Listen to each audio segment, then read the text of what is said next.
that ball. Rampage Radio with your host, Jen T. Fuck, I don't know what the fuck. Yeah, fucking Jen is a warlord. I'm fucking coming for you! Now I feel poo coming out of my bum. So it's a lot right now. Yeah, it's a lot.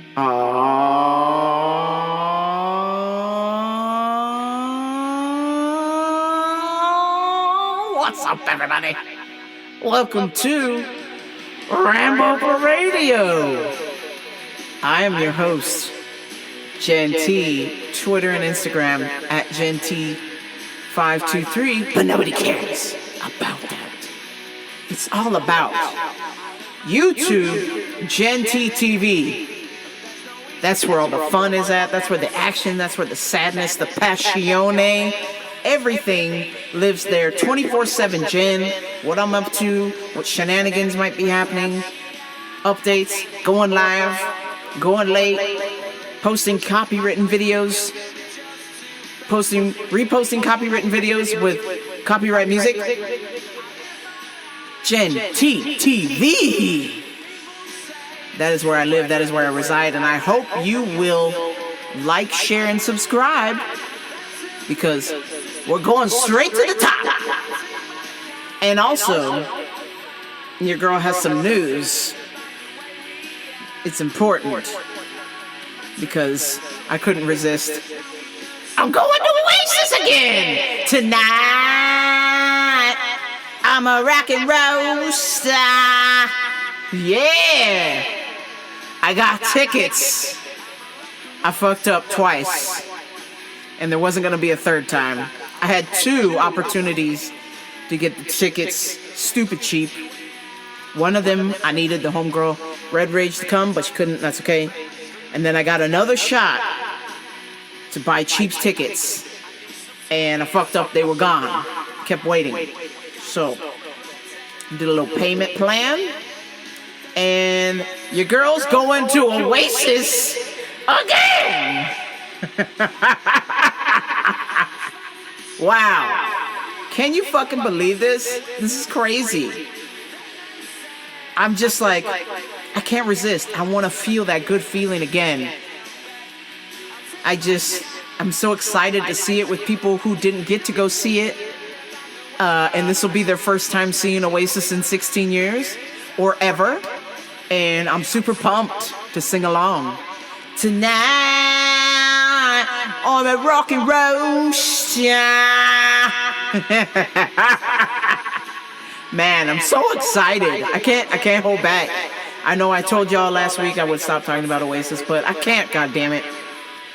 I'm just obsessed with the feeling, the vibes, the people, and I'm ready to do it again. Except this time, I'm certainly guaranteed not to get a cup of piss thrown at me. No piss bombs in America, because you're going to jail. Okay, let me turn this microphone off. Friends, I am so excited. I cannot believe it is happening again. I'm going to Oasis. I got my ice cold water here because it's like 90 degrees in my house because I can't turn on the fan or the AC while I podcast because y'all will hear that. So we're going to melt. But anyways, I'm super pumped that I get to go again. And I'm really excited and hoping for the best experience. No trouble, no drama. Not that there was the first time, but just, I don't want to get pissed on y'all. So, here's to hoping that people will be a wee bit more civilized at the LA show for Oasis. Friends, I hope you're doing well. Let us get into some news. Like, for starters, my past weekend was complete and utter insanity, okay? So, just to kind of give you a little rundown of my schedule on Friday. Friday, I had to take my car to get service, teach a jiu-jitsu class, then beat the traffic to go to Idlewild to see my homie Aaron and the Ill Intention crew do their thing. Shout out to Ill Intention. And then drive back to the house, take a nap, a 2-hour nap, and then wake up at midnight to watch UFC China. Holy shit. I don't know how your girl pulled it off, but I did. But there was some slight delays. Like for starters, I took a nap before I went to go see my homie Aaron, because I was like, oh, it's going to be a long night. I'm going to need a lot of power naps. I'm going to need a lot of baby naps, okay? And so I took my nap, and as I was waking up, my dog, my sweet little puppy, just decided to headbutt me, and she's 50 pounds. That headbutt feels like a human headbutt. And so my eye proceeded to swell up in the top of my forehead. I looked like I had a giant tennis ball hanging out of the center of my face. And I was like, great. I was supposed to go to this show, but most importantly, I was potentially walking into a possible dating situation with one of Aaron's friends there. So I was like, oh God, I look like fucking Hitch. I look like Hitch. My eye is closed. My eye was so badly swollen. I was like, oh my God, I can't go to the show. I can't go to the show. And I was like, no, we're fucking going to the show. Suck it up, buttercup. So, sucked it up, buttercup. Took the journey. And driving up there was so beautiful. Oh my God. Amazing little town up there. But holy shit, your girl doesn't like heights. So the road driving up. Yeah, what the fuck is it? I was freaking out. I was like, ugh, just don't look. And I'm like, oh, that looks beautiful. Don't look. We're so high up. Don't look. And I just kept seeing the sign say 3,000 feet, 4,000 feet, 5,000 feet, 6,000 feet. I'm like, oh, I don't like this. I don't like high places, but I'll do it for, I need material for the show. So if I must put my mind in danger and maybe my body, so be it. Anything for some downloads, you understand? Downloads and subscribers. So I braved the windy turns and made it up there and got to watch Aaron play. And if you are a YouTube subscriber, Genty TV, you can watch the video. I believe I did the Idlewild Punk Show was the title. And so after that, I was there. I was just like super nervous, recording things, trying to enjoy myself. And also I was like, okay, some lady's going to like walk up in here and meet me for the first time. And there may or may not be some sort of attraction or something. But most importantly, my eye is swollen. I look like Hitch. I look like Quasimodo. I can't be here. I cannot be here. So the second it was over, I had to go home and put some ice on my face. I looked terrible. I was just so upset. I was enraged with my dog because, I was just like, why are you jumping into my face? This is the second time in less than a week and a half that she has jumped into my face, like full speed. The other one was my nose. I thought she broke my nose. It was so bad. I had a headache for 4 days. So I was just like, fucking hell, I cannot with this dog. And my mom was like, you need to take it to go get training. I said, I know, or I can spend more time with it. So I'm just dedicating myself to spending more time with the dog by any means necessary. But first, I have like 4 more weekends where I'm out of town. Oh, my days.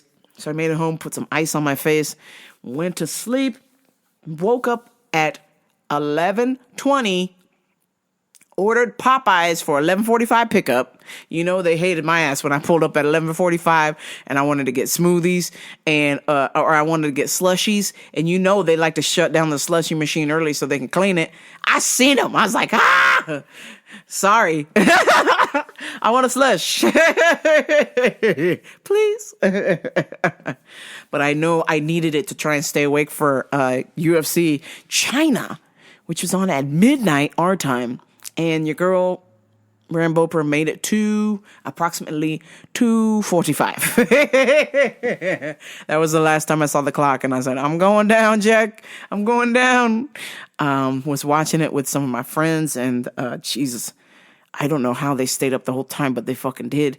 And I woke up at 4:15 in time for Aljo and Brian Ortega. And Jesus Christ, Brian Ortega, is it official? Is it safe to call time on this man's career? Because he looks like his soul has been snatched from his body. He just looks like a zombie right now.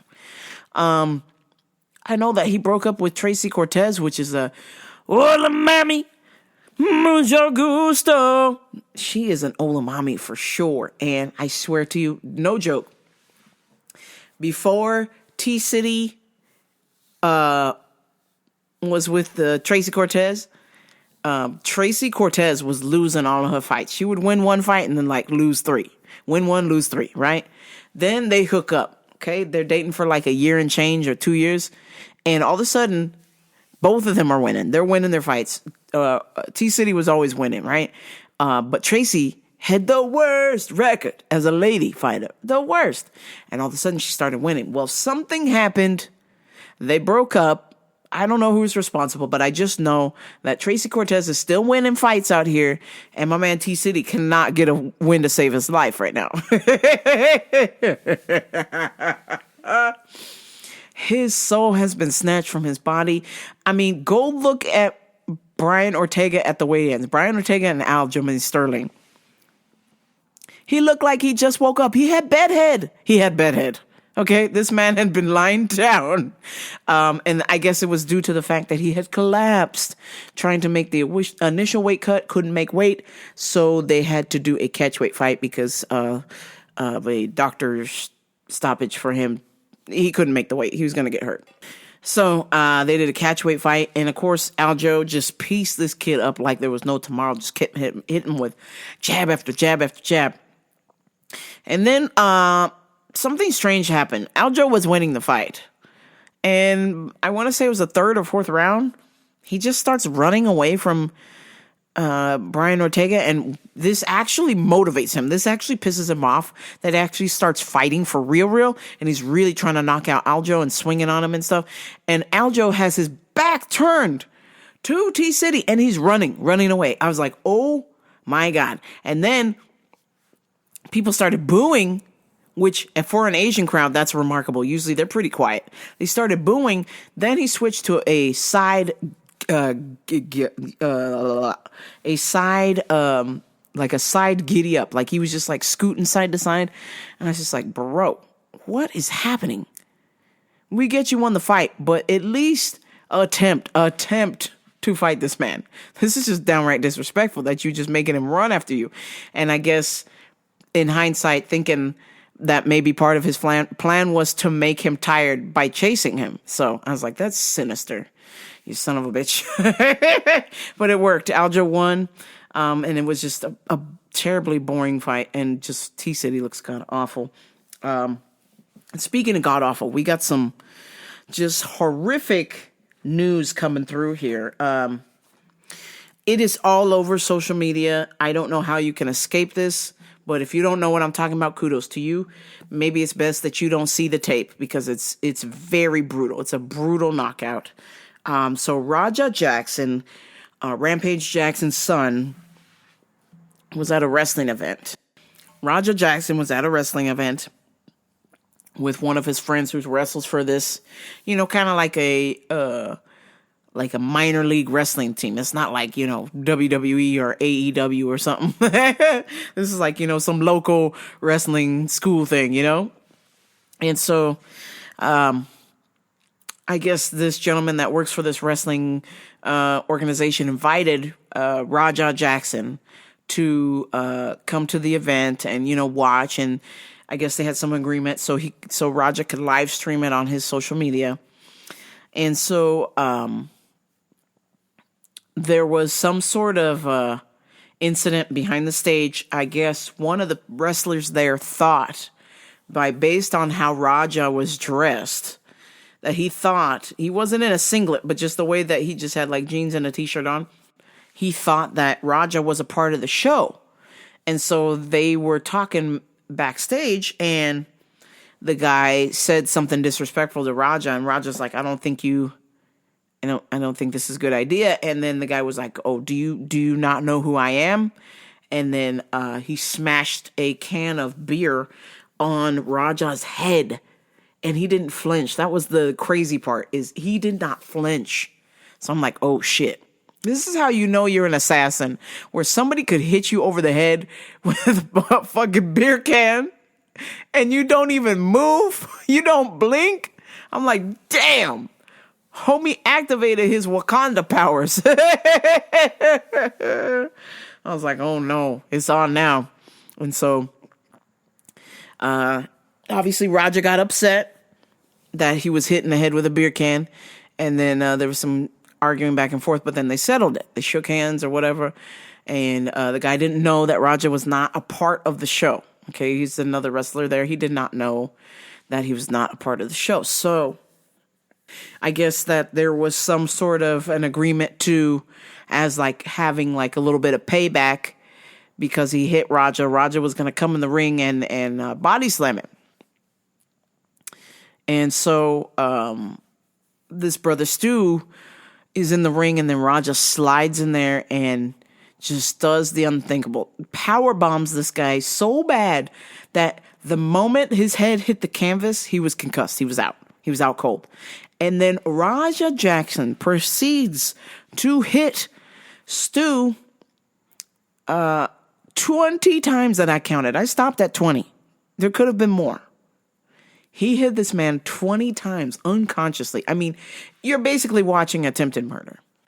It was just incredibly shocking to see that. And just, he beat this guy so badly. There was blood coming out of his ears. Okay? I want you to understand that when blood is coming out of your ears, that potentially means that either your eardrum has ruptured or you have a brain bleed. Okay? This is just so dangerous, so unnecessary. I'm in a state of shock.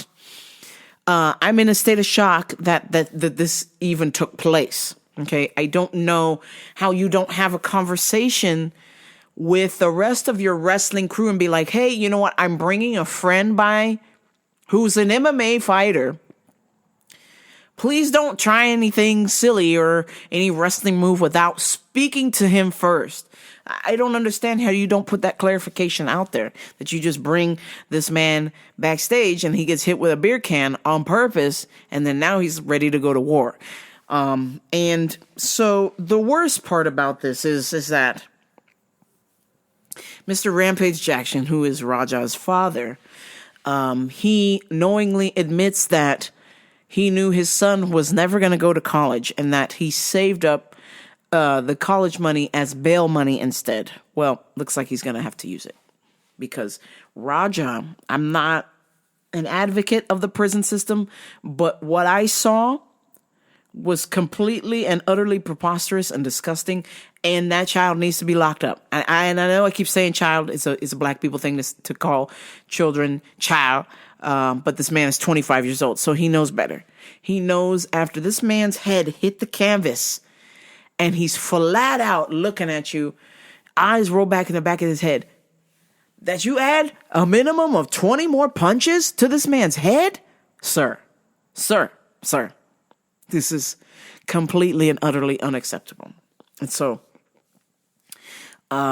this was what I'd like to call a ticking time bomb. I don't know if you have seen, if you're deep into the UFC community, then you know that Rampage and his son, they kind of razz each other a lot, or they go back and forth with their little comebacks and stuff. And so, to me, from a father-son dynamic, some of the things they're saying about each other are a little on the harsher side. I'm slightly uncomfortable.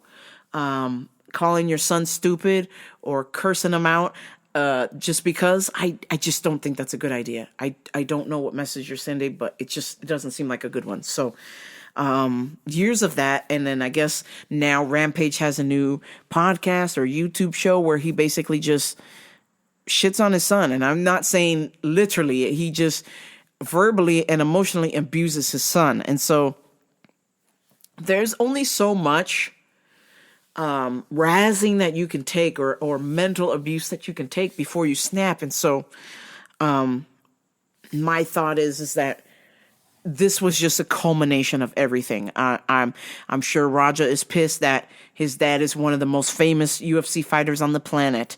I'm sure he was pissed that his dad was not really around. I'm sure that he's upset that, even though his father is now back into his life, that his father treats him like shit. Meanwhile, anybody else would not even have this kind of relationship where they would speak to their child, or the child would speak to the parent this way in such a disrespectful manner. And I think because they're so comfortable disrespecting each other that when it came time for Raja to respectfully, do a pretend wrestling move, he instead told the camera that he was gonna get his payback or whatever, and basically he just dismantles this individual. I mean, just power bombs this guy into the next millennia. I'm not joking. My understanding, this man is in the hospital and he is unconscious. So it's like, Jesus Christ. You have to learn, like all my teachers would tell me, you have to learn self-control. And what I saw, there was absolutely no control in that man. Just over and over again, teeing off on this guy. And for what? Because he smashed a beer on your head? And I know there's reports saying that actually there's video of him on his live stream saying that he had a concussion and he is not supposed to be participating or whatever. But moments after, this dude gets hit with a beer can. So I'm wondering if whoever is prosecuting this will get him for premeditated murder, essentially, because he basically announced on camera that he was going to go in there and get his payback and hurt this man. So I just, I'm speechless that this even happened. But in a roundabout way, I'm like, I'm not surprised, because you disrespected this kid for so long. He looks up to you, so he takes the punishment. And then on top of that, he's live streaming and he's got a bunch of fans and they're shitting on him in the comments.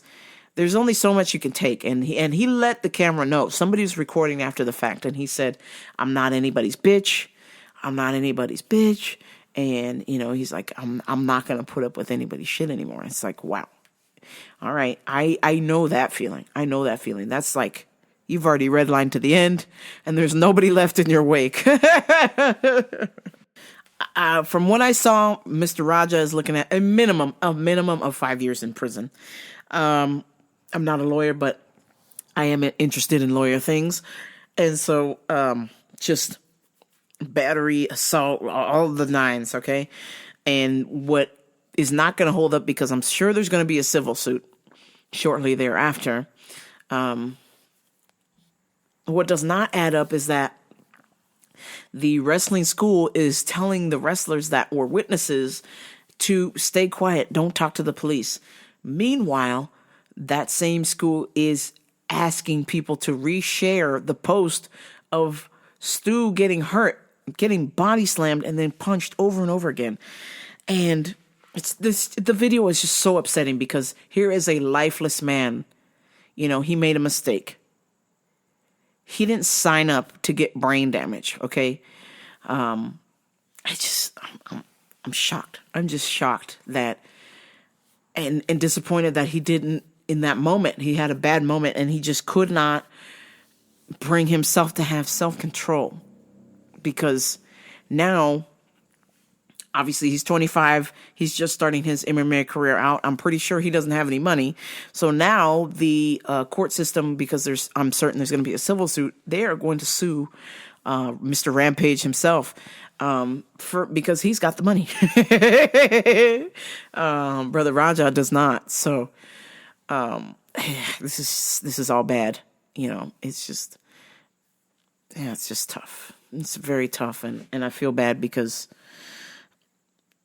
he was treated so poorly that he came to this conclusion, like, you know what, I'm not going to be a bitch. I'm going to show the world how much of a, air quotes, badass I am. And, good God. That did not end well. Brother Stu, sending him well wishes. I understand that he's in the hospital. And for Raja, This kid needs therapy big time. Big time. I'm just trying to figure out what you do with this kid, because it's terrible that you have to lock him up, but there has to be consequences. You can't just go around body slamming people and punching them 20 times in the head. So we'll see what they do next. But man, it's not looking good for Brother Raja. 28-year-old Kenzo. Shout out to @Moto Kenzo. No, actually Moto Kenzo is hella old. But maybe he went back into the future and he's pretending to be his 28-year-old self again. Apparently, this young man, Mr. Kenzo, was caught without a medical license practicing surgical castration. That's right, folks. So if you showed up to a clinic wanting a brow lift or boobies, he would cut your dick off. Oh my days. He was pretending to be the doctor. Apparently when a doctor or a nurse would take a break, Mr. Kenzo would then take over and proceed to surgically castrate patients. You know, this dude was cutting off people's DX. Oh my God. Can you imagine you go to a hospital like, oh, I broke my arm. Right this way, sir. Why are you cutting off my DX? We're going to fix your arm. Jesus Christ. I mean, surely you don't ask any questions. Like, you don't look on the wall. Like, you know, when you go to the doctor's office, you look at their little plaques from the university they got. If you don't see no plaques on the wall, like, bitch, where did you go to school? TikTok University? Okay. Hell no. Oh my God. Jesus.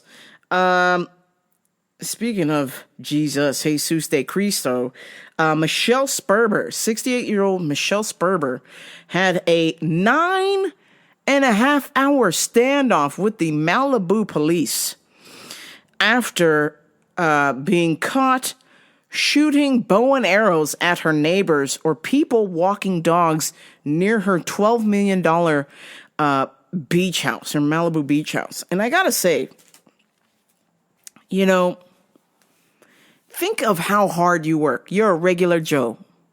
You haven't been given shit to you. You work everything you have. You worked your ass off.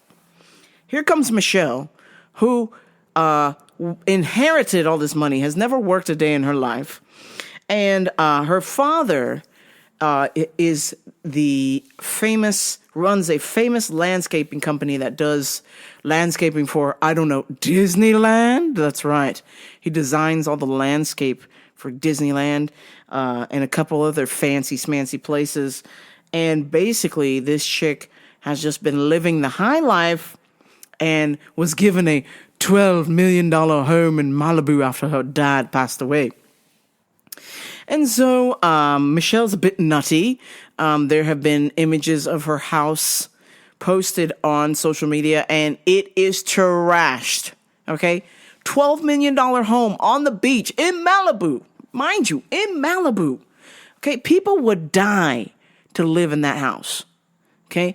This bitch had nothing but crackhead activities going on there. Like 2 balconies, 2-story, and both balconies were just full of shit. Just piles of clothes, trash, a fire pit with fucking shit in there. Just terrible. And I'm like, my God, woman, you have been given the world. And look, it is not enough. And so apparently she may have a bit of a mental disorder, as she is now. Anybody who walks by her house, she is shooting bow and arrows at them. So obviously other rich people who have worked their ass off for their Malibu home, who can't walk by her house, called the police. And when the police arrived, she began to shoot arrows at the cops as well. So finally they were able to subdue her and arrest her. And shocker, she also had some outstanding debts for unpaid parking tickets. Like we're talking like $100,000 worth of unpaid parking tickets. And also another $100,000 of unpaid landscaping fees. And I'm like, what? Bitch, you live by the beach. Why are you paying for a landscaper? Your backyard is the beach. You don't have no grass to cut. You don't have no flowers. You got the beach. Well, you paying $100,000 for landscaping. And also, if you're her landscaper, the first time you didn't get a check, you'd be like, hey, bitch, I cut your grass, even though you only got 4 feet of grass. We gonna need that money. Holy shit. I mean, just the whole situation is crazy. She just owes all of these companies. They said she owes another $250,000 for her security team that she never paid. I'm like, look, if I was her security detail, I'm like, okay, bitch, it's check time. And if you don't PayPal, Zen, Venmo, Zelle, drop a stack of cash in my hand or on my phone in the next 48 hours, there's going to be hell to pay. What kind of person's like, yeah, pay me in a year? What? They ain't paying. So all these people are now coming out the woodwork saying this bitch owes us money, and it is hilarious. And her response to everything is, if you come near my property, I'm going to shoot a bow and arrow at you. So, finally, they just arrested her ass. And so now she is going to have to, I'm sure she's going to get a nice lawyer because, whatever money can buy. But girl, you better start paying for some shit because you're about to get sued. And when they take her ass to court, I don't care how good of a lawyer you got. You have to pay these people back. You got to pay the landscaper. You got to pay security. You got to pay the state or the city $100,000 worth of parking tickets. That's crazy, okay? That is utterly insane. The insanity. I freak out when I get a $20 parking ticket or a $40 parking ticket. $100,000 worth of parking tickets? Did you ever pay any of them? Holy smokes. And then finally, I don't know what's going on. But Julia Fox, we all know Julia Fox. She's going around town telling people she dated Kanye West for 2 days or a week or a month. I can't even remember how long it was. But, I mean, this girl has been riding that 15 minutes of fame like there is nobody's business, okay? We know you were the hot chick from Uncut Gems, but that was a long time ago. That was like 2 noses ago. It's just, ma'am, have a seat. I'm going to need you to do something else other than wear a meat dress in public or try and be bucky naked, tries to wear the least amount of clothes as possible. I'm going to need you to actually get to work and do something for real, contribute to society. Because now every time this girl opens her mouth, she goes, I dated Kanye West for a week or whatever. He's trashy. And then 6 months later, we'll go on. She goes on a podcast. I just want to let y'all know I dated Kanye West for like a month or 15 minutes or whatever. He trashy. I don't like men's no more. And then a month will go by. I just want y'all to know men's don't do it for me. I love ladies. And then all the lesbians go, hell yeah. And then a month will go by. I just want to let you know I'm the girl from Uncut Gems who dated Kanye West, who said that men don't do it for more, who I am a lesbian. I just want to let y'all know I'm not a lesbian anymore. I'm pansexual. What, bitch? Bitch, stop it. We don't care anymore, okay? We all got excited. You dipped in the lady pond. But then when you said you was pansexual, we thought you said men don't do it for you anymore. So what's going on? And then her explanation was, men stimulate my mind and women do things to my body or something. I was like, girl, we're done. We're done with you. I don't want to hear another peep out of Julia Fox, okay? I'm so sick of this shit. Every time I open up my phone, she's walking down the street wearing a meat dress or wearing like a couple pieces of ribbon and claiming that's clothes. And then she's dated Kanye West for 20 minutes. I can't. I don't understand what this is all about. I want her to like start a YouTube page and just start blogging like the rest of us regular people and be famous that way. I don't understand this incessant need to constantly be in the public eye telling us about your sexuality or who you're sleeping with or who you're dating or what's going on. It's like, girl, you have a child. Is he fed? Are his diapers changed? I mean, come on. Surely you could be out doing mummy things. Why are you telling us about who you're dating, who you're sleeping with, and how men stimulate your mind, but women stimulate your body? Just, be gone. Why? I don't understand it. Why do people have to smell their own farts? You know, just be a regular person. Please. Okay, friends, that is going to do it for me, folks. I must turn this off. It has been a long week. Please like, share, and subscribe to Rambo Radio, RamboRadio.com. YouTube, Genty TV. Like, share, and subscribe. Watch videos, don't, but at least subscribe. Tell a friend. We're trying to get, the ultimate goal is 100,000 subscribers. That's the ultimate goal, and that precious YouTube plaque hanging in my office. I don't know how long it's going to take, but I'm willing to do the work. Okay. So right now I think I'm up to 12, I think over 1,000 videos. It said 1.2K of videos. Surely something is there for you to watch and love and comment and tell a friend. All right, folks. I will talk to you next week, but until next time, this is Rambo Radio. I'm out. Peace.